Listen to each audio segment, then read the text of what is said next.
무등산과 광주천이 어우러진 도시의 모습은 광주의 대표적인 풍경입니다. 광주시는 광주다움을 해치지 않는 선에서 도시를 개발하자는 취지로 광주 도시건축 선언을 하기도 했는데요. 하지만 이 선언을 점검할 기구조차 제대로 꾸려지지 않아 공연불에 그칠까 우려되고 있습니다. 이다현 기자입니다. 광주시는 지난 2020년 10월 광주 도시건축선언을 발표했습니다. 난개발 등 성장 위주의 도시계획을 지향하기 위해 광주시의 각 부서들이 유기적으로 협력해서 역사와 자연이 살아있는 광주다운 도시 환경을 만들겠다는 취지였습니다. 지난해에는 이 선언을 어떻게 실천할 수 있을지 구체적인 매뉴얼까지 만들었는데 아직까지는 알맹이 없이 말 그대로 선언에만 그치고 있다는 지적이 제기됐습니다. 선언이 발표되고 1년이 넘도록 이행 과정을 점검하고 평가할 관리기구가 꾸려지지 않고 있기 때문입니다. 하나의 부서가 아니에요. 그럼 이걸 어떻게 관리를 하죠?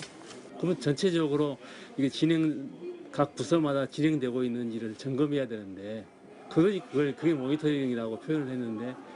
이에 대해 광주시는 65가지 이행 계획 가운데 2021년까지는 곧바로 반영할 수 있는 계획이 없었고 올해부터는 본격적인 점검과 평가가 이루어질 계획이라고 설명했습니다. 여러 가지 이유 때문에 그 이행기구가 지금 아직 가동은 안 되고 있습니다. 공문 발송도 해야 되고 모집 구성도 해야 되고 해서 올해 상반기 안에는 하는 걸로 그렇게. 이런 가운데 광주시가 주상복합 40층, 아파트는 30층으로 제한한 규제를 완화하는 방안을 검토 중이란 발언이 나와 논란이 일고 있습니다. 광주시에서는 규제를 완화하더라도 지역에 따라 차등적으로 할 것이기 때문에 자연 경관을 해치는 무분별한 개발 우려는 없다는 입장입니다. 하지만 일각에서는 기존 선언이나 매뉴얼이 제대로 정착되지도 않은 상태인 만큼 섣부른 판단이라고 지적합니다.